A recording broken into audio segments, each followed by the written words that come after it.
Bonjour tout le monde, j'espère que vous allez bien. Sur cette vidéo, ainsi que les prochaines, je vais vous parler des fonctions articulaires. Qu'est-ce que les fonctions articulaires?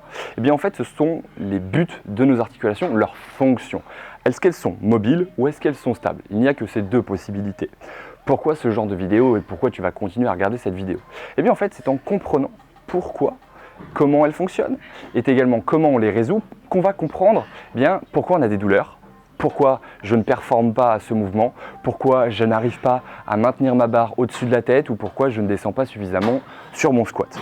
Donc en fait, si tu as un but de santé, il faut que tu écoutes cette vidéo. Si tu as un but de performance, il faut que tu écoutes cette vidéo. Et tous les autres, eh bien, vous devez écouter également cette vidéo pour comprendre plus sur votre corps. Comme je l'ai dit dans l'introduction, eh bien, les articulations répondent à deux fonctions, donc qui sont la mobilité ou alors la stabilité. Ces deux fonctions sont régies en fait par la structure de nos articulations. Sur cette vidéo, je vais aborder la cheville ainsi que le genou. Dans les prochaines, j'aborderai les autres thèmes, la hanche, l'articulation qui est plus un complexe, ce qui est bien lombaire, sacro-iliaque. Okay. Ensuite, je verrai l'épaule et on finira par le coude et le poignet. Alors, aujourd'hui, donc, on va parler cheville et on va parler genou. Commençons par la cheville qui est en bas. La cheville, elle, a un rôle de mobilité. Pourquoi? Eh bien parce que son articulation, cette articulation de la cheville, a une structure sphérique. En fait, c'est une boule dans une espèce de petite cavité et cette cavité nous permet un mouvement à 180 degrés. Donc en fait, on peut faire des sphères. Comme elle peut faire des sphères et donc elle peut aller en flexion, extension, elle peut aller en abduction, adduction et elle peut faire également des rotations. Donc ce sont des beaux capacités de mouvement et donc c'est une articulation mobile. Malheureusement, les articulations qui sont mobiles ont tendance à en perdre et les articulations qui sont stables ont tendance à en perdre. Donc en fait, on perd de ce qu'on devrait avoir en priorité. C'est-à-dire que la cheville devient trop raide et le genou devient instable. Okay. Cette cheville, comme je l'ai dit, peut faire plusieurs mouvements qui sont flexion, extension, abduction, adduction et les rotations. Pourquoi? Parce que dans notre génétique, on est fait pour être des marcheurs et en terrain meuble, instable, notre cheville doit pouvoir tourner pour que la hanche et le genou amortissent et fassent un espèce de skieur. Pourquoi ça serait intéressant d'augmenter cette mobilité tout en gardant bien sûr une belle stabilité des muscles, mais quand je parle mobile, c'est la fonction première. Donc, eh bien, pour améliorer ton squat, clairement, c'est l'un c'est l'un des limitateurs de performance sur un squat. Alors encore une fois, ça dépend, mais plus tu auras une flexion de genoux, de cheville, les genoux avanceront et donc tu pourras rester relativement droit sur ton squat. À l'inverse, tu as une mauvaise mobilité de genoux, tu auras tendance à faire ça. Bien entendu, ta morphologie aussi prédestine, fémur long, fera plus les fesses en arrière, mais pour limiter ça, eh bien avoir une belle mobilité de cheville permet de garder le dos droit et donc une belle poussée et on limite les douleurs lombaires. Donc il est important de mobiliser notre cheville. Je vous montre juste après des exercices pour travailler cette mobilité. Deuxièmement, maintenant, le genou. Le genou, lui, est une articulation qui doit être stable. Déjà par sa structure, eh bien, ce sont deux plateaux, le plateau tibial et le plateau fémoral. Donc ce sont deux boules et elles peuvent toutes les deux être ici et faire ça. Okay, voilà, elles doivent être stables. Elles ne peuvent pas bouger en adduction, abduction, c'est impossible. Elles ne font que de la flexion, extension.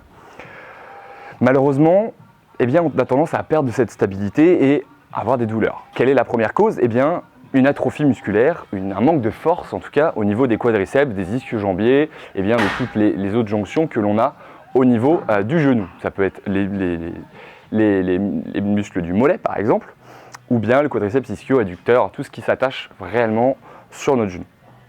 Donc, si tu souhaites avoir un genou bien en bonne santé, il est intéressant de tonifier, de renforcer, donc faire de l'hypertrophie, que ce soit en force ou bien sûr en volume.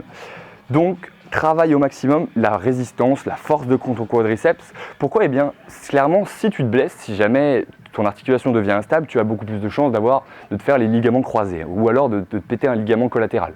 Ce qui est plus risqué déjà. Et du coup, te blesser et ne plus pouvoir faire tes activités. Alors que, pourquoi les footeux, s'ils se blessent, généralement ils récupèrent plutôt bien? Eh bien parce qu'ils ont des médecins qui vont bien, mais parce qu'ils tonifient au maximum leurs muscles au niveau de la cuisse, parce qu'ils savent que c'est leur outil de travail, donc ils doivent être forts sur ça.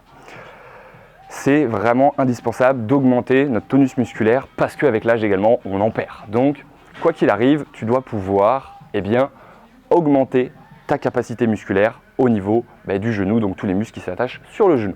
C'est vraiment primordial. On passe maintenant aux vidéos d'explication sur la mobilité de la cheville, le genou, je n'ai pas besoin d'expliquer parce que pour augmenter la stabilité, proprioception et également renforcement quadriceps, ischio, gastrocnémien, etc. etc. C'est bon? Allez, go! Alors, voici sur l'explication des mouvements. Tu ne verras donc pas ma tête. Sur cette-là, la cheville bouge en flexion-extension. Elle bouge également en adduction-abduction. Et elle bouge également en rotation. On peut faire des cercles, ok? Ça, c'est les principaux fonctions et les principaux mouvements de ta cheville. Maintenant, je te conseille pour augmenter ta mobilité de cheville dans des mouvements par exemple comme le squat, de venir faire ce genre d'exercice. Je viens placer un élastique et viens poser l'élastique pile sous, normalement c'est le talus il me semble. Donc en fait c'est une petite jonction juste en dessous de ta malléole là sur le côté.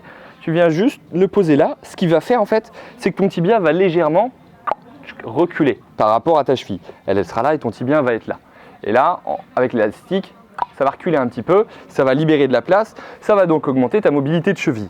En plus de ça, si tu rajoutes un étirement, regarde, je pousse mon genou en avant, et là, avec l'étirement que crée l'élastique, j'augmente réellement ma mobilité. N'hésite pas à le faire 2 fois au minimum.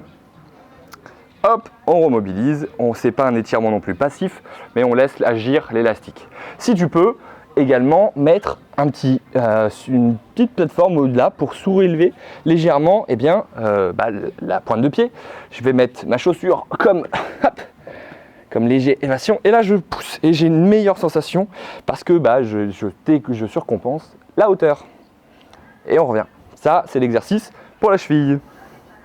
Pour le genou, n'hésite pas à aller chercher des mouvements d'amplitude totale au niveau de l'angle. N'hésite pas, pourquoi pas, à aller chercher un poteau et à fléchir totalement, ce qui est un bon travail. Va chercher également proprioception, c'est-à-dire je fléchis, je ferme les yeux. Et là, mon genou, lui, va devoir stabiliser la cheville également. Voilà pour l'exercice de mobilité de la cheville, il est vraiment intéressant. Il demande du matériel effectivement, mais c'est beaucoup plus efficace que la plupart des étirements que tu peux faire ou des mobilisations que tu peux faire au quotidien. Le travail de l'élastique est vraiment oufissime et je te le conseille d'investir dans ça. En améliorant, comme je t'ai dit, ces deux facteurs, augmenter la mobilité de la cheville et augmenter la stabilité du genou, tu pourras effectuer des mouvements sans risquer de te blesser et également avec l'âge, avoir une meilleure santé articulaire. Voilà, ça sera tout pour aujourd'hui, j'espère que ça vous a plu et on se retrouve dans les prochaines capsules. Salut!